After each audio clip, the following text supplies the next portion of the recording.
Hi, ഉനൈസാണ്. Q&A പാർട്ടിന്റെ second part ചെയ്യാം നമുക്ക്. First part നിങ്ങൾ ഒരുപാട് ആൾക്കാർ കണ്ടു, ഒരുപാട് നല്ല അഭിപ്രായങ്ങൾ പറഞ്ഞു, അതിനകത്തും കുറെ കമന്റ് ചെയ്തിട്ടുണ്ട്. ഇപ്പൊ ഞാനേ മുമ്പ് ചെയ്ത കമ്മ്യൂണിറ്റി പോസ്റ്റിന്റെ താഴെയുള്ള കുറച്ച് കമന്റ്സിന് ഞാൻ ഇപ്പോൾ റിപ്ലൈ ചെയ്യാൻ ശ്രമിക്കാം.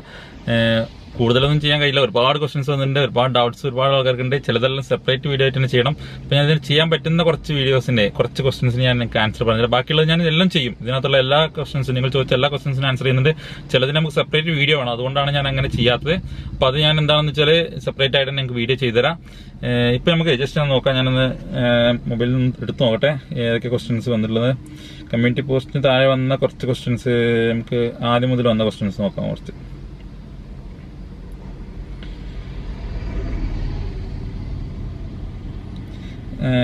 ഫസ്റ്റ് ചോദിച്ചിട്ടുള്ളത് Ranjith K, white plain design marble day home ടൂർസും വർക്കിംഗ് പ്രോസസ്സുമുള്ള വീഡിയോസ് ഇടാമോ? അപ്പോ ഹോം ടൂർസ് ഞാൻ വൈറ്റിന്റെ ഒരുപാട് ഹോം ടൂർസ് ഞാൻ ചെയ്തിട്ടുണ്ട്. പക്ക പ്ലെയിൻ ആയിട്ടുള്ളത് ചെയ്തിട്ടുണ്ടാവില്ല, കാരണം ഇന്ത്യൻ മാർബിൾസ് ആണ് നമ്മൾ വൈറ്റ് മാർബിളിനകത്ത് കൂടുതൽ ചെയ്യുന്നത്. അപ്പോൾ അതിനകത്ത് പക്ക പ്ലെയിൻ ആയിട്ടുള്ള പേപ്പർ വൈറ്റ് ആയിട്ടുള്ള ഇത് ഇതിനകത്തില്ല, മാർബിളിനകത്തില്ല, ടൈൽസിനകത്താണ് വരുന്നത്. ഇപ്പോൾ ടൈൽസിന്റെ ഏതെങ്കിലും ജസ്റ്റ് മോഡൽസും കാര്യങ്ങളൊക്കെ ഞാൻ അയച്ചത്, അത് പ്ലെയിൻ ആയിട്ട് എനിക്ക് വീടിനകത്ത് പ്ലെയിൻ വിരിച്ച പോലെ തന്നെ തോന്നും, വേറെ ഒന്നും ഉണ്ടാവില്ല. മാർബിളിനകത്ത് പക്ക പ്ലെയിന് വരുന്നില്ല. ഇനി ഇമ്പോർട്ടഡ് ആയിട്ടുള്ള ഐറ്റംസിൽ വരുന്നുണ്ട്. ഞാനേ നല്ല മഴയാണ് പുറത്ത്, അപ്പോൾ വണ്ടി കാത്തിട്ടാണ് ഇത് ഫ്രീ കിട്ടിയ സമയത്ത് ഞാനിപ്പോൾ ജസ്റ്റ് ഒരു വീഡിയോ എടുത്താണ്. അപ്പോൾ അതുകൊണ്ട് തന്നെ പുറത്തുനിന്നുള്ള സൗണ്ട്സ് നല്ല ഉണ്ടാവും, ജസ്റ്റ് ഒന്ന് ക്ഷമിക്കുക. കാരണം ഒരുപാട് ആൾക്കാർക്ക് ഒരുപാട് ദിവസം മുന്നേ തന്നെ ചെയ്തുകൊണ്ട് സമയം കിട്ടാത്തതുകൊണ്ടാണ് ഞാനിപ്പോൾ ഇങ്ങനെ ചെറിയ ഫ്രീ ടൈം കിട്ടിയപ്പോൾ ചെയ്യാണ്. നോക്കാം നമുക്ക് കേട്ടോ, മാക്സിമം ഓഡിബിൾ ആക്കി തന്നെ സംസാരിക്കാൻ, സൗണ്ട് തന്നെ സംസാരിക്കാൻ നോക്കാം. അപ്പോൾ അതാണ് അതിനെക്കുറിച്ച് പറയാനുള്ളത്. ഹോം ടൂർ ഞാൻ ഒരുപാട് വൈറ്റ് ഡിസൈൻസ് ഉള്ള വൈറ്റിന്റെ ഹോം ടൂർസും പ്രൊഡക്റ്റ് വീഡിയോസും ഞാൻ ചെയ്യാറുണ്ട്. ഇനി വരുന്നാലും ചെയ്യും. ഒരുപാട് ആൾക്കാർ അന്വേഷിക്കുന്നതാണ്. അപ്പോൾ അതിന്റെ കുറിച്ചുള്ള ഡീറ്റെയിൽസ് എന്തായാലും ഞാൻ തീർച്ചയായും ചെയ്യും. ഓക്കെ, രഞ്ജിത്താണ് അത് ചോദിച്ചിട്ടുള്ളത് കേട്ടോ. പിന്നെ അടുത്തൊരു ചോദ്യം വന്നിട്ടുള്ളത് മുഹമ്മദ് മുസ്തഫ ചോദിച്ചിട്ടുള്ളത്, വൈറ്റ് മാർബിൾ ആണ് വിരിച്ചിട്ടുള്ളത്, വീട് പണി മുഴുവനായിട്ട് കഴിഞ്ഞിട്ടില്ല, അതിന് മുമ്പ് തന്നെ താമസം തുടങ്ങുകയാണ്, ഫുൾ വർക്ക് 1 വർഷം കഴിഞ്ഞിട്ടേ ഉള്ളൂ. അപ്പോൾ മാർബിൾ എത്ര അടി അടിക്കണം, ഫുൾ പോളിഷിങ് ചെയ്യണം, ഒന്ന് പറയാമോ? അപ്പോൾ അവര് എനിക്ക് തോന്നുന്ന ഒരു മാർബിൾ വാങ്ങിച്ചിട്ടുണ്ടാവും. അപ്പോൾ വൈറ്റ് മാർബിൾ ആണ് വിരിച്ചിട്ടുണ്ടെന്ന് പറഞ്ഞ്. പിന്നെ ഈ വർക്ക് മൊത്തം കഴിഞ്ഞിട്ടില്ലെങ്കിൽ ഏറ്റവും നല്ലത് 1 വർഷമൊക്കെ ആണെങ്കിൽ ഒരു 0 അടിക്കുക. അതുപോലെ തന്നെ ഫസ്റ്റ് കോട്ടും ചെയ്തിട്ട് അപ്പോക്സി ചെയ്തിടുക, മൊത്തമായിട്ട് അപ്പോക്സി ചെയ്യുക. അതുപോലെ തന്നെ നിങ്ങൾക്ക് കോണി, അതുപോലെ തന്നെ സ്റ്റെയർ കേസ്, ഫ്രണ്ട് സ്റ്റെപ്പ് കാര്യങ്ങളൊക്കെ ചെയ്യുക. അപ്പൊ അത് ചെയ്യുമ്പോൾ ചെയ്യേണ്ടതെന്ന് വെച്ചാൽ അതിനകത്ത് സ്റ്റിക്കർ വർക്ക് ചെയ്യണം. ഞാൻ സ്റ്റിക്കർ വർക്കിന്റെ വീഡിയോ ഇതിന് മുന്നേ ചെയ്തിട്ടുണ്ടായിരുന്നു, എങ്ങനെയാണ് ചെയ്യുന്നത്. അപ്പൊ അത് സ്റ്റിക്കർ വർക്ക് ചെയ്യുക, അതല്ലെങ്കിൽ എന്തെങ്കിലും വെച്ചിട്ട് കവർ ചെയ്തിട്ട് അത്യാവശ്യം റഫായിട്ടുള്ള ഉപയോഗം വരുമ്പോൾ ബുദ്ധിമുട്ട് വരാത്ത രീതിയിൽ ചെയ്യണം. ബാക്കിയുള്ള കേസിൽ നമ്മൾ അപ്പോക്സി ഇട്ട് വെക്കുക. ഇനി ഭാവിയിൽ ഇങ്ങനെ മരം പോളിഷിങ്ങും അതുപോലെ തന്നെ കെമിക്കൽസ് ഒക്കെ യൂസ് ചെയ്യുന്ന വർക്ക് വരുന്ന സമയത്ത് ആ ഭാഗം നന്നായിട്ട് കവർ ചെയ്തിട്ട്, എന്തെങ്കിലും ഷീറ്റ് കൊണ്ടൊക്കെ നന്നായിട്ട് കവർ ചെയ്തിട്ട്, മാസ്കിംഗ് ടേപ്പ് വെച്ചിട്ടൊക്കെ കവർ ചെയ്തിട്ട് വർക്ക് ചെയ്യുക. എന്നിട്ടെല്ലാം കഴിഞ്ഞ ശേഷം എല്ലാ വർക്കും റഫായിട്ടുള്ള എല്ലാ വർക്കും കഴിഞ്ഞ ശേഷം ഫൈനൽ പോളിഷ്, അതായിരിക്കും ഏറ്റവും ബെറ്റർ, ഏറ്റവും നല്ലത്. കാരണം വൈറ്റിനകത്തൊക്കെ എന്തെങ്കിലും ചെറിയ രീതിയിലുള്ള കെമിക്കൽ കാര്യങ്ങൾ എത്തിക്കഴിഞ്ഞാൽ പെട്ടെന്ന് നമുക്ക് മാറ്റം അറിയാൻ കഴിയും, റഫായിട്ടുള്ള ഉപയോഗമാണെങ്കിൽ. അപ്പോക്സി അത്യാവശ്യം തിക്നെസ് തന്നെ ചെയ്യാൻ പറഞ്ഞാൽ മതി അവരോട്. വർക്കേഴ്സിനോട് ആരാണ് ചെയ്യുന്നതെങ്കിൽ അവരോട് അത്യാവശ്യം തിക്നെസ്സിൽ അത് എല്ലാ ഭാഗം കവർ ചെയ്യുന്ന രീതിയിൽ അപ്പോക്സി ഇടാൻ പറയാം. അപ്പോക്സി വരാത്ത ടച്ച് ചെയ്യാത്ത ഭാഗങ്ങളുണ്ടെങ്കിൽ അവിടെ മാസ്കിംഗ് ടാപ്പുകൾ ഉപയോഗിച്ചിട്ട് മാസ്ക് ചെയ്തിടാം. എന്നാണ് ഫുൾ വർക്ക് വരുന്നത്, ആ സമയത്ത് അതിന്റെ കൂട്ടത്തിൽ മൊത്തമായിട്ട് ചെയ്യാം. അതാണ് അവർക്കുള്ളൊരു സൊല്യൂഷന്. ഓക്കെ, പിന്നെ അടുത്ത ക്വസ്റ്റ്യൻ വന്നിട്ടുള്ളത് മൈ വൈബ്സ് എന്ന് പറഞ്ഞ ഒരാളാണ് ചോദിച്ചിട്ടുള്ളത്. അപ്പോൾ നോർമലി മാർബിൾ എത്ര തവണ പോളിഷ് ചെയ്യും? മാർബിള് പലതരത്തിലുള്ള പോളിഷിംഗ് ഉണ്ട്. ഞാൻ എന്റെ വീഡിയോയിൽ മുമ്പ് തന്നെ പറഞ്ഞിട്ടുണ്ട്, പല രീതിയിലുള്ള പോളിഷിംഗ് ഉണ്ട്. സൂര്യ പോളിഷിംഗ് ഉണ്ട്, അതുപോലെ തന്നെ ടെക്നിക് പോളിഷിംഗ് ഉണ്ട്, അതുപോലെ തന്നെ ഇപ്പോൾ ഞാൻ ലാസ്റ്റ് കാണിച്ചിരുന്ന ഡയമണ്ട് പോളിഷിംഗ് മെത്തേഡ് ഉണ്ട്. അപ്പോൾ ഈ രീതിയിലെല്ലാം പോളിഷിംഗ് വരുന്നുണ്ട്. അപ്പോൾ നമ്മൾ ഏതാണ് ഉപയോഗിക്കുന്നതാണ്. എനിക്ക് തോന്നുന്നത് ഓൾമോസ്റ്റ് എല്ലാം സെയിം ആയിരിക്കും. ഈ ഡയമണ്ട് പോളിഷിംഗ് ഇത്തിരി കൂടെ കല്ലുകളുടെ എണ്ണം കൂടുതലുണ്ട്, അതുകൊണ്ട് തന്നെ ഇത്തിരി എക്സ്പെൻസീവ് ആണ്. ബാക്കിയുള്ള കല്ലുകളൊക്കെ ടെക്നിക് ആണെങ്കിലും സൂര്യ ആണെങ്കിലും ഏകദേശം പോളിഷിംഗ് ഒക്കെ ഒരേപോലെ തന്നെ വരുന്നത്. ഡയമണ്ട് മാത്രം കുറച്ചുകൂടെ എക്സ്ട്രാ ഗ്ലേസിംഗ് കൂടുതൽ കാണുന്നുണ്ട്. അത് മാത്രമേ ഉള്ളൂ ഇതിനകത്ത്. സാധാരണ നോർമൽ കല്ലുകളൊക്കെ നമ്മൾ ചെയ്യുമ്പോൾ നമുക്ക് എക്സ്പെൻസ് കൂടെ നോക്കുന്ന സമയത്ത് നമുക്ക് സൂര്യ ചെയ്യാം, അതുപോലെ തന്നെ ടെക്നിക്കും ചെയ്യാം. സൂര്യ ആണെങ്കിൽ സാധാരണ രീതിയിൽ ആറും പിന്നെ ലാസ്റ്റ് ഓയിൽ വരുമ്പോൾ 7 അങ്ങനെയാണ് വരാറ്. അത് തന്നെ എണ്ണം കൂടും. എങ്ങനെയാണെന്ന് വെച്ചാൽ എങ്ങനെയാണ് നമ്മൾ അപ്പോക്സി ചെയ്യുന്നതെങ്കിൽ അപ്പോക്സി ചെയ്യുകയാണെങ്കിൽ നമ്മൾ ചെയ്ത പ്രോസസ്സ് ഇപ്പോൾ 0യും ഫസ്റ്റും ചെയ്തതിന് ശേഷം അപ്പോക്സി ഇട്ട് പിന്നെ നമ്മൾ രണ്ടാമത് തുടങ്ങുന്ന സമയത്ത് 1 ദിവസം 2 ദിവസം ഉണങ്ങിയതിന് ശേഷം അല്ലെ 1 വർഷം കഴിഞ്ഞിട്ട് ഉണങ്ങിയതിന് ശേഷമായിരിക്കും നമ്മൾ ചെയ്യുന്നത്. ആ സമയത്ത് നമ്മൾ മുമ്പ് ചെയ്തിരുന്നു, തൊട്ട് മുമ്പ് ചെയ്ത ഫസ്റ്റ് കല്ലിൽ ഒന്നും കൂടെ അടിക്കേണ്ടി വരും. കാരണം ഇത് റിമൂവ് ചെയ്ത് കളയണമല്ലോ. അപ്പോൾ അതും കൂടെ ചെയ്യേണ്ടി വരും. അതിനുശേഷം അടുത്തത് ഏതാണോ കല്ല് വരുന്നത് വെച്ചാൽ പ്രോസസ്സായിട്ട് സ്റ്റെപ്പായിട്ട്, കാരണം ഓരോന്നിനും കറക്റ്റ് നമ്പേഴ്സ് ഉണ്ടാവും. അതിന് നമ്പർ അനുസരിച്ചാണ് ഇതിന്റെ ഓർഡർ വരുന്നത്. അപ്പോൾ അത് എനിക്ക് തോന്നുന്നു ഞാൻ എൻ്റെ വീഡിയോ ഇതിനകത്ത് ചെയ്തിട്ടുണ്ട്, കറക്റ്റായിട്ട് ചെയ്തിട്ടുണ്ടെന്ന് തോന്നുന്നു. ഇല്ലെങ്കിൽ ഞാൻ ഒരു വീഡിയോ ഓരോന്നിനും സെപ്പറേറ്റ് ചെയ്യാം. അതുപോലെ തന്നെ ടെക്നിക്ക് ആണെങ്കിലും 12-13ഓളം വരുന്നുണ്ട്. മൊത്തം എല്ലാം കഴിയുമ്പോഴേക്ക് 13ഓളം കല്ല് വരുന്നുണ്ട്. അപ്പോൾ അതും എണ്ണം കൂടും എങ്ങനെ അപ്പോക്സി ചെയ്യുന്നതനുസരിച്ച്. ചിലപ്പോൾ ചില ഫില്ലിംഗ് കൂടുതലുള്ള മെറ്റീരിയൽ ആണെങ്കിൽ 2-3 പ്രാവശ്യം അപ്പോക്സി ചെയ്യുമ്പോൾ അത്രയും പ്രാവശ്യം കല്ല് വീണ്ടും റിപ്പീറ്റ് ചെയ്യണം. അപ്പോൾ അത് ഓരോ കല്ലിനെ ഡിപ്പെൻഡ് ചെയ്യും. അതുപോലെ തന്നെ 15ഓളം കല്ല് വരുന്നുണ്ട് നമ്മളെ ഡയമണ്ട് പോളിഷ് ആകുമ്പോൾ. അപ്പോൾ ഏതാണ് ചെയ്യുന്നതെങ്കിലും ഇപ്പൊ സൂര്യ ആണെങ്കിൽ സൂര്യ, അല്ലെങ്കിൽ ടെക്നിക്ക് ചെയ്യുന്ന കല്ലുകൾ പക്ക ക്ലിയർ ആയിട്ട് എണ്ണം, അതിനകത്തുള്ള എണ്ണം, അതിനെത്ര കല്ലുണ്ടോ അത് എത്രയും ഫുള്ള് കംപ്ലീറ്റ് ചെയ്യണം, ഫുൾ സെറ്റ് ചെയ്യണം.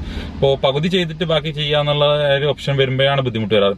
ചില കേസിൽ നമ്മൾ ചെയ്യാറുണ്ട്, സൂര്യ ഫുൾ കോട്ട് അടിക്കും, എന്നിട്ട് ടെക്നിക്കിലെ സൂര്യ ഫുൾ കോട്ട് അടിച്ച് എല്ലാം കഴിഞ്ഞ ശേഷം ടെക്നിക്കിലെ ലാസ്റ്റത്തെ ഒരു 5x എന്ന കല്ലുണ്ട്, അതും കൂടെ ജസ്റ്റ് ഇതിനകത്ത് സൂര്യക്കകത്ത് ആഡ് ചെയ്യാറുണ്ട്, ഒരു എക്സ്ട്രാ കല്ലിനും കൂടി വേണ്ടി ആഡ് ചെയ്യാറുണ്ട്. അതുകൊണ്ട് ബെനിഫിറ്റ് മാത്രമേ ഉണ്ടാവാറുള്ളൂ, അല്ലാതെ പ്രശ്നങ്ങളൊന്നും ഉണ്ടാവാറില്ല. അങ്ങനെ ചെയ്യുന്നുണ്ട്. എക്സ്ട്രാ എണ്ണം കല്ല്, എല്ലാ കല്ലും അടിച്ചതിന് ശേഷം എക്സ്ട്രാ അടിക്കുന്ന ഒരു കല്ല് ചില പണിക്കാരെല്ലാം അങ്ങനെ ചെയ്യാറുണ്ട്. അത് നല്ലൊരു മെത്തേഡാണ്.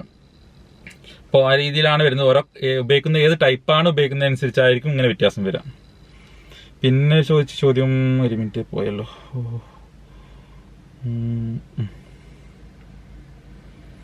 ഹിബ ഹാഷിം, അരുണ വൈറ്റ് മാർബിൾ ആണ് ഞാൻ എടുത്തിട്ടുള്ളത്.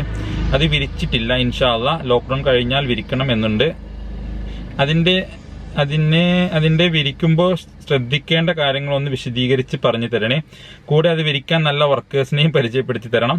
ഞങ്ങൾ എടുത്തതിന്റെ റേറ്റ്, ഒരു റേറ്റ് കൂടെ പറഞ്ഞിട്ടുണ്ട് അതിനകത്ത്. അപ്പോൾ റേറ്റ് പല രീതിയിൽ വരുന്നുണ്ട്. അപ്പോൾ അതുകൊണ്ട് തന്നെ നമുക്ക് അതെല്ലാം നമ്മളെ കൺസേൺ, നമുക്ക് വർക്കിനെ കുറിച്ചാണ് അത് ചോദിച്ചിട്ടുള്ളത്.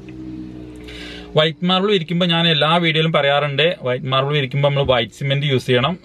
മേലെ ഒഴിക്കുന്ന ഗ്രൗട്ട് വൈറ്റ് സിമെന്റ് നിർബന്ധമായിരിക്കണം. അതുപോലെ തന്നെ വൈറ്റ് പ്രൈമർ അടിക്കാൻ ശ്രദ്ധിക്കണം. പിന്നെ ശ്രദ്ധിക്കേണ്ടത് നമ്മൾ ചെയ്തിട്ടുള്ള ഫ്ലോറിങ്, അത് മാർബിൾ ഏതാണെങ്കിലും നമ്മൾ തറ കോൺക്രീറ്റ് ചെയ്തിട്ടുള്ളത് അത്യാവശ്യം നല്ല രീതിയിൽ തന്നെ കോൺക്രീറ്റ് ചെയ്യണം. പല വീട്ടുകാരും ഉടായ്പിലൂടെ വർക്ക് ചെയ്യാറുണ്ട്. കാരണം തേപ്പിന്റെ കൂടെയൊക്കെ ഓർഡർ കൊടുക്കും, അവരുടെ കരാർ കൊടുക്കുന്ന സമയത്ത് അതിന്റെ കൂട്ടത്തിൽ തറയും കൂടെ കോൺക്രീറ്റ് ചെയ്യാൻ കൊടുക്കും. പണിക്കാരെല്ലാം ചെയ്യാന്ന് വെച്ചാൽ കുറച്ച് മെറ്റൽ വാരിയിടും, അതിനകത്ത് കുറച്ച് സിമെന്റും കുമ്മായം കൂടെ വലിച്ചിട്ട് നമ്മളെ കണ്ണ് പൊടിയുള്ള രീതിയിൽ കോൺക്രീറ്റും കാര്യങ്ങളൊക്കെ ചെയ്തിട്ട് പോകും. ഇതാണ് എല്ലാ വീട്ടിലും പ്രശ്നങ്ങൾക്ക്, ഫ്ലോറിങ്ങിന് പ്രശ്നം വരാനുള്ള മെയിൻ റീസൺ. കാരണം നിലത്തുനിന്ന് മണ്ണിൽ നിന്നുള്ള പുതില് കയറി കഴിഞ്ഞാൽ, അതല്ലെങ്കിൽ നനവ് കയറി കഴിഞ്ഞാൽ ഏതാണെങ്കിലും, ടൈൽസ് ആണെങ്കിലും ഗ്രാനൈറ്റ് ആണെങ്കിലും മാർബിൾ ആണെങ്കിലും 100% ഉറപ്പിച്ചോളുന്ന ഫ്ലോറിങ് എന്തായാലും കംപ്ലൈന്റ് വരും. അപ്പോൾ ഞാനൊക്കെ എൻ്റെ അത്യാവശ്യം നല്ല എന്നോട് സംശയം ചോദിച്ചു വരുന്നവരോടൊക്കെ ഞാൻ എന്തായാലും മറുപടി പറയാറുള്ളത് എന്താണെന്ന് വെച്ചാൽ RCC ചെയ്യുക എന്നുള്ളതാണ്. എന്ന് വെച്ചാൽ കോൺക്രീറ്റിംഗ് ചെയ്യുന്നത്, നമ്മൾ എങ്ങനെയാണ് കോൺക്രീറ്റിംഗ് ചെയ്യുന്നത്. 1 മിനിറ്റ്.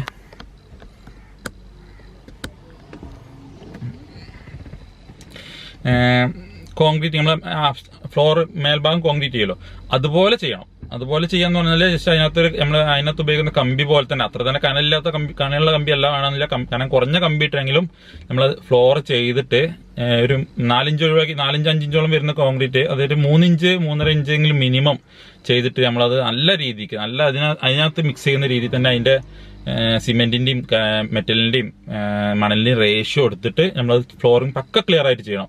എന്നിട്ട് തന്നെ നന്നായിട്ട് നനച്ച് നന്നായിട്ട് സെറ്റ് ആയതിനു ശേഷം മാത്രമേ നമ്മൾ ബാക്കിയുള്ള വർക്കുകൾക്ക് ചെയ്യാൻ പാടുള്ളൂ.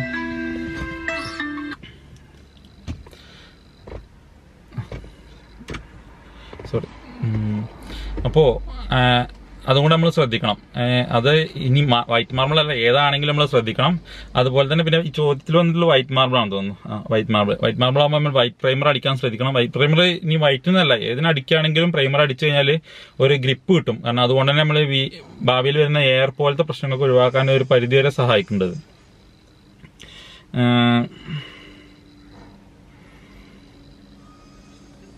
ഇത്രയൊക്കെ ഉള്ളൂ. പിന്നെ സാധാരണ രീതിയിൽ നമ്മൾ വൺകോട്ട് അപ്പോക്സി ഇട്ടിട്ട് വർക്ക് ചെയ്യാറ്, അതൊക്കെ വർക്കേഴ്സിന് സാധാരണ രീതിയിൽ അറിയുന്നതാണ്. ഇത്രയും കാര്യങ്ങളാണ് സാധാരണ മറ്റ് മാർബിളിൽ നിന്ന് വൈറ്റിനെ പ്രത്യേകമായിട്ട് ശ്രദ്ധിക്കേണ്ട കാര്യങ്ങളുള്ളൂ കേട്ടോ. പിന്നെ വൈറ്റ് വിരിച്ച് കഴിഞ്ഞ ശേഷം അപ്പോടെക് പറഞ്ഞ ഒരു മെറ്റീരിയൽ വരുന്നുണ്ട്, ഇപ്പോൾ മാർക്കറ്റിൽ എല്ലായിടത്തും കിട്ടുന്നതാണ്. അതുകൊണ്ട് ചെയ്ത്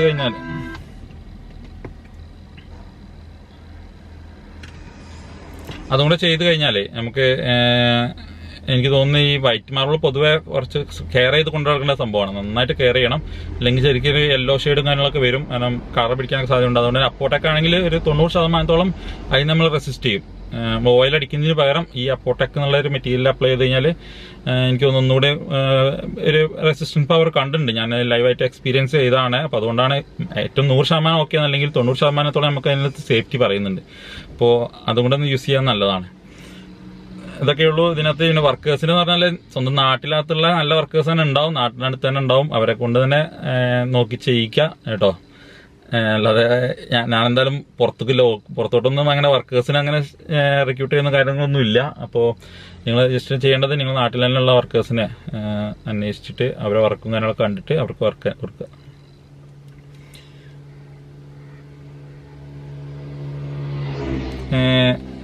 The Guide by Sinan. Hi, marble first batch polishing work is completed. Final polish oil is remaining. Is it beneficial if use epoxy coating before final polishing? അപ്പോൾ ഇതിനകത്ത് പറഞ്ഞിട്ടുള്ളത് ഒരു വർക്ക് കഴിഞ്ഞ് ഓയിൽ പോളിഷ് മാത്രമേ ബാക്കിയുള്ളൂ. അപ്പോൾ അതിനകത്ത് അപ്പോക്സി ഉപയോഗിക്കാൻ പറ്റുമെന്നുള്ളത് ഒരിക്കലും പറ്റില്ല. കാരണം അപ്പോക്സി എന്ന് പറഞ്ഞാൽ നമ്മൾ ഫസ്റ്റ് സ്റ്റാർട്ടിങ് സ്റ്റേജിലാണ് അപ്പോക്സി ഉപയോഗിക്കേണ്ടത്. ഫസ്റ്റ് റഫ് അടിച്ച് ഫസ്റ്റ് ഒരു കോട്ട് അടിച്ചിട്ടാണ് അപ്പോക്സി ചെയ്യുന്നത്.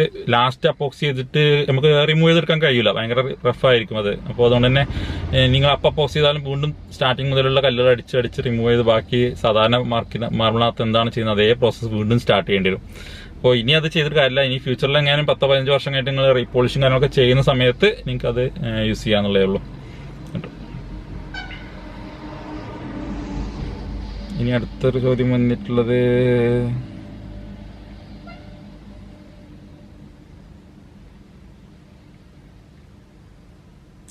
അശ്വിൻ ഷി, തലൈ വൈറ്റ് മാർബിൾ ക്വാളിറ്റിയെ കുറിച്ച് പറയാമോ? തലൈ വൈറ്റ് മാർബിൾ അത്യാവശ്യം കുഴപ്പമില്ലാത്ത മാർബിളാണ്. ഹാർഡാണ് മെറ്റീരിയൽ. സാധാരണ വരുന്ന മെറ്റീരിയൽ ഹാർഡായിട്ടാണ് കണ്ടിട്ടുള്ളത്. നല്ല ഗ്ലേസിങ്ങും നല്ല ഫിനിഷിംഗ് എല്ലാം കണ്ടിട്ടുണ്ട് മെറ്റീരിയലാണ്. അപ്പോൾ അതിനകത്ത് തന്നെ തലൈ കാറ്റഗറി തന്നെ പല കാറ്റഗറി വരുന്നുണ്ടാവും, കുറഞ്ഞതും കൂടിയതൊക്കെ ഉണ്ടാവും. ഞാൻ എൻ്റെ അനുഭവത്തിൽ എനിക്ക് കിട്ടിയതെല്ലാം അത്യാവശ്യം കുഴപ്പമില്ലാത്ത മെറ്റീരിയൽസാണ് കിട്ടിയിട്ടുള്ളത്. 2200 സ്ക്വയർ ഫീറ്റ് വീടിന് എത്ര മാർബിൾ വേണ്ടി വരും, ബഡ്ജറ്റോ? അപ്പോൾ ഇതുപോലെ ഒരുപാട് ആൾക്കാർ ചോദിച്ചിട്ടുണ്ട് 2200 സ്ക്വയർ ഫീറ്റിന് എത്ര വരും, 2000 സ്ക്വയർ ഫീറ്റിന് 1000 സ്ക്വയർ ഫീറ്റിന് എത്ര സ്ക്വയർ ഫീറ്റ് മാർബിൾ വേണ്ടി വരും. ഇപ്പോൾ ഈ ഒരു ഉദ്ദേശിക്കുന്ന ശരിക്കും മിക്കവാറും എഞ്ചിനീയേഴ്സ് കൊടുക്കുന്ന പ്ലാന്റ് അളവായിരിക്കും ഈ 2200 അതുപോലെ 2000 1000 ഒക്കെ വരുന്നത്. അങ്ങനെ വരുന്ന കേസിൽ നമ്മൾ സാധാരണ ഒരു ഏകദേശം എന്തായാലും നമുക്ക് 100% കറക്റ്റായിട്ട് ആ വീടിന്റെ സ്ക്വയർ ഫീറ്റ് കാണാൻ പറ്റില്ല. അത് അവിടെ പോയി അളന്ന് എടുക്കുക തന്നെ വേണം. മാർബിൾ അളക്കുന്ന ഒരു മെത്തേഡ് ഞാൻ എൻ്റെ വീഡിയോയിൽ തന്നെ ഉണ്ട്, ഞാനതിന്റെ ലിങ്ക് അറിയാം. നിങ്ങൾ ജസ്റ്റ് നോക്കിയാൽ നിങ്ങൾക്ക് തന്നെ സ്വന്തമായിട്ട് നിങ്ങൾ വീട് അളക്കാൻ പറ്റും. അത് വെച്ച് നിങ്ങൾക്ക് ചെയ്യാൻ പറ്റും. അതല്ലെങ്കിൽ ഏകദേശം വരുന്ന ഒരാൾ 2300 സ്ക്വയർ ഫീറ്റ് ആണെങ്കിൽ ആ വീടിനകത്തൊരു ഗ്രൗണ്ട് ഫ്ലോർ ആയിരിക്കും ഒരു ഉദ്ദേശം ഉണ്ടാവാം. അപ്പം അതിനകത്തൊരു ഏകദേശം ഒരു 2 ബാത്റൂം ഉണ്ടാവും, അതല്ലെങ്കിൽ 2-3 ബാത്റൂമാണ് വരിക. ഒരു കോണി എക്സ്ട്രാ വരും. ഈ കോണി ശരിക്കും ഇവരെ പറയുന്ന പ്ലാൻ അളവിൽ പെട്ടണമെന്നില്ല. അതുകൊണ്ട് തന്നെ നമുക്ക് സംഭവം ഞാൻ എൻ്റെ സാധാരണ രീതിയിൽ കാണിച്ചത് 150 സ്ക്വയർ ഫീറ്റോളം എക്സ്ട്രാ വരുന്ന രീതിയിലാണ് നമ്മൾ സാധാരണ കാണുന്നത്. ഏകദേശം അളന്ന് കഴിഞ്ഞാൽ ഏകദേശം അതിനടുത്ത് തന്നെ വരാറുണ്ട്. 2200 സ്ക്വയർ ഫീറ്റ് ആണെങ്കിൽ ഏകദേശം വരെ ഒരു 2350 സ്ക്വയർ ഫീറ്റ്. അതുപോലെ തന്നെ 1000 സ്ക്വയർ ഫീറ്റ് ആണെങ്കിൽ 1150 സ്ക്വയർ ഫീറ്റ്. ആ രീതിയിലാണ് സാധാരണ വരാറ്. ചില രീതിയിൽ വീടിന്റെ വർക്കിന്റെ ഇതിനനുസരിച്ചൊക്കെ ചെറിയ മാറ്റങ്ങൾ വരാറുണ്ട്. അപ്പോൾ അതെങ്ങനെ അളക്കാന്നുള്ളത് ഞാൻ ഇതിന്റെ വീഡിയോ ചെയ്തിട്ടുണ്ട്. ആ വീഡിയോ നിങ്ങൾക്ക് ഞാൻ ഇതിനകത്ത് ലിങ്കിലും ഡിസ്ക്രിപ്ഷനിലും കൊടുക്കാം. നിങ്ങൾ ജസ്റ്റ് ഒന്ന് പോയി നോക്കിയാൽ നിങ്ങൾക്ക് തന്നെ സ്വന്തമായിട്ട് നിങ്ങൾ അളക്കാൻ പറ്റും. അതിനുള്ള എല്ലാ കാര്യങ്ങളും അതിനകത്ത് തന്നെ പറഞ്ഞു തന്നിട്ടുണ്ട്. ഓക്കെ, അത് ചോദിച്ചിട്ടുള്ളത് സന മിച്ചു. ഓക്കെ, ഇനി തമീം യൂസുഫ്, എക്സലിൽ നിന്ന് ടൈൽസ് വീഡിയോ കൂടി ചെയ്യാമോ? തീർച്ചയായും ചെയ്യാം. ടൈൽസിന്റെ പ്രശ്നം എന്താണെന്ന് വെച്ചാൽ ടൈൽസ് ഈ ലോക്ക്ഡൌണിൽ വളരെ ഷോർട്ടായി പോയി. മെറ്റീരിയൽസ് എല്ലാം സ്റ്റോക്ക് ഉള്ളതൊക്കെ സ്റ്റോക്ക് ഔട്ടായി പോയി. പുതിയ മെറ്റീരിയൽസ് വരാൻ വളരെ ബുദ്ധിമുട്ടുണ്ട്. അതുകൊണ്ടാണ് ഞാൻ വീഡിയോ ചെയ്യാത്തത്. അവിടെ ചെയ്യുന്ന വീഡിയോസ് പെട്ടെന്ന് തന്നെ സ്റ്റോക്ക് ഔട്ടായി പോകണം. അപ്പോൾ അതുകൊണ്ട് തന്നെ നമുക്ക് പെട്ടെന്ന് ഇനി ഇടയ്ക്കിടയ്ക്ക് വീഡിയോ ചെയ്തിട്ട് ആളുകൾ വന്നു കഴിഞ്ഞാൽ നമുക്ക് അതിനകത്ത് അവർക്ക് കൊടുക്കാനുള്ള അവരുടെ റിക്വയർമെന്റ്സ് അനുസരിച്ച് സ്റ്റോക്ക് എത്തിക്കാനുള്ള ഒരു ബുദ്ധിമുട്ടുണ്ട്. അതുകൊണ്ടാണ് ഞങ്ങൾ ചെയ്യാത്തത് കേട്ടോ. ഞാൻ അവിടെ സ്റ്റോക്ക് എത്തിക്കഴിഞ്ഞാൽ ഉടനെ തന്നെ അവിടുത്തെ വീഡിയോ ചെയ്യും. എം സ്റ്റുഡിയോ, ടൈലിൽ കുഴൽക്കിണർ വാട്ടർ മഞ്ഞ കളർ പിടിച്ചാൽ പോവാൻ എന്തെങ്കിലും മാർഗമുണ്ടോ? മഞ്ഞ കളർ ഈ കറ, കുഴൽക്കിണറിന്റെ കറ ഒരു പ്രശ്നം തന്നെയാണ്. അത് ടൈൽസിനകത്തുനിന്നല്ല, ഏതിനകത്തും, ക്ലോസറ്റിനകത്തും അതുപോലെ തന്നെ പല സ്ഥലത്തും ഇത് മാർബിളിനകത്തും ഗ്രാനൈറ്റിനകത്തും ടൈൽസും എല്ലാത്തിനകത്തും പ്രശ്നം വരുന്നുണ്ട്. അപ്പോൾ അത് ചെയ്യാനുള്ളൊരു മാർഗം, ടൈൽസ് ആണെങ്കിൽ ടൈൽ ക്ലീനർ ഉപയോഗിക്കുക എന്നുള്ളതാണ്. ആസിഡ് പോലത്തെ ടൈൽ ക്ലീനേഴ്സ്, നല്ല കാഠിന്യം കൂടിയ ടൈൽ ക്ലീനേഴ്സ് ഉണ്ട്. പക്ഷെ അതിനകത്തും 100% പോകുന്ന ഉറപ്പൊന്നുമില്ല. ജസ്റ്റ് ട്രൈ ചെയ്യാമെന്ന് മാത്രമേ ഉള്ളൂ. പിന്നുള്ളൊരു ഓപ്ഷൻ കുറച്ച് എക്സ്പെൻസീവ് ആണ്. നമ്മൾ കുഴൽ കിണറിന് ഫിൽറ്റർ വെക്കുക. ഫിൽറ്റർ വെച്ച് കഴിഞ്ഞാൽ നമുക്ക് ആ ഒരു കറ ഒഴിവായി കിട്ടും. സാധാരണ അത് മാത്രമേ ഉള്ള ഒരു ഓപ്ഷൻ ആയിട്ടുള്ളൂ. ബാക്കി വേറെ എന്താണെങ്കിലും നമുക്ക് 100% നമുക്ക് ഉറപ്പിക്കാൻ പറ്റില്ല. കാരണം ഇപ്പം നമ്മൾ ഒരു പ്രാവശ്യം നമ്മൾ ടൈൽ ക്ലീനർ ഉപയോഗിച്ച് ചിലപ്പോൾ പോയി കഴിഞ്ഞാലും പിന്നെയും പോയിക്കൊള്ളുന്നില്ല. അതുപോലെ തന്നെ ഒരുപാട് കാലം വെച്ച സാധനമാണ് പക്ഷേ പോകില്ല. കാരണം ഇത് കല്ലിനകത്തോട്ട് പിടിച്ചെടുക്കുകയല്ല ചെയ്യുന്നത്, കല്ലിന് മുകളിൽ സർഫസ് കോട്ടായിട്ട് നിൽക്കുക ചെയ്യുന്നത്. അത് റിമൂവ് ചെയ്യാൻ ഭയങ്കര ബുദ്ധിമുട്ടാണ്. ഇപ്പോൾ പല ആളുകളുടെയും പല വെള്ളത്തിലും പല രീതിയിലാണ് വരുന്നത്. അപ്പോൾ അതുകൊണ്ട് തന്നെ നമുക്കതിന് ഒരു പർട്ടിക്കുലർ ആയിട്ടുള്ള സൊല്യൂഷൻ ഇതുവരെ കണ്ടെത്തിയിട്ടില്ല എന്നുള്ളതാണ്. ചെയ്യാനുള്ളൊരു മെത്തേഡ്, ഫിൽറ്ററുകൾ വെച്ചിട്ട്, കുഴൽക്കിണർ ആണെന്നുണ്ടെങ്കിൽ നമ്മൾ കുറച്ചുകൂടെ എക്സ്പെൻസീവ് ആയിട്ട് മെറ്റീരിയൽസ് നമ്മൾ കുറച്ചുകൂടെ ബഡ്ജറ്റ് എടുത്തിട്ട് ഇങ്ങനത്തെ ഫിൽറ്ററുകൾ അപ്ലൈ ചെയ്യാം. വേറെ ഓപ്ഷനും കാര്യങ്ങളൊന്നും നമ്മൾ ഇതുവരെ കണ്ടിട്ടില്ല. പിന്നെ അതേപോലെ തന്നെ നേരത്തെ ചോദ്യം പോലെ തന്നെ അഷ്റോ 2500 സ്ക്വയർ ഫീറ്റുള്ള വീടിന് എത്ര മാർബിൾ വേണ്ടി വരും? അത് തന്നെ ആയിരിക്കും ഞാൻ നേരത്തെ പറഞ്ഞ പോലെ തന്നെ ഏകദേശം വരിക. ഏകദേശം അത് തന്നെയാണ്. കോണിയും കാര്യങ്ങളൊന്നും അളന്നിട്ടില്ലെങ്കിൽ ഏകദേശം 2850 സ്ക്വയർ ഫീറ്റോളം വരും. ഓക്കെ, ഇപ്പോൾ എനിക്ക് തോന്നുന്നു ഇത് ഒരുപാട് ലെങ്ത് ആയി പോയിട്ടെന്ന് തോന്നുന്നു. ഞാൻ ബാക്കിയുടെ അടുത്തൊരു പാട്ടായിട്ട് ഞാൻ ബാക്കിയുള്ള ഒരുപാട് ക്വസ്റ്റ്യൻസ് ഇനിയുണ്ട്. ഞാൻ അതൊക്കെ നിങ്ങൾക്ക് ജസ്റ്റ് അടുത്തൊരു വീഡിയോയിൽ നിങ്ങൾക്ക് പറഞ്ഞുതരാം. അപ്പോൾ ഇപ്പോൾ നമ്മൾ ചെയ്ത വീഡിയോക്കകത്ത് എന്തെങ്കിലും ഡൗട്ടോ കാര്യങ്ങളുണ്ടെങ്കിൽ നിങ്ങൾക്ക് വീണ്ടും കമന്റ് ആയിട്ട് ചോദിച്ചോളൂ. അടുത്തൊരു വീഡിയോയിൽ നമുക്ക് അതും കൂടെ ഇൻക്ലൂഡ് ചെയ്തിട്ട് പുതിയൊരു വീഡിയോ ആയിട്ട് ചെയ്യാം. ഓക്കെ, പിന്നെ പറയാനുള്ളത് സബ്സ്ക്രൈബ് ചെയ്തില്ലെങ്കിൽ സബ്സ്ക്രൈബ് ചെയ്യുക. നിങ്ങളുടെ ഫ്രണ്ട്സിനോ റിലേറ്റീവ്സിനോ ആർക്കെങ്കിലും ആവശ്യമുണ്ടെങ്കിൽ അവർക്ക് ഷെയർ ചെയ്ത് കൊടുക്കുക. ഒരുപാട് ഇൻഫോർമേറ്റീവ് ആയിട്ടുള്ള വീഡിയോസ് നമ്മൾ ചെയ്യുന്നുണ്ട്. Okay, thank you.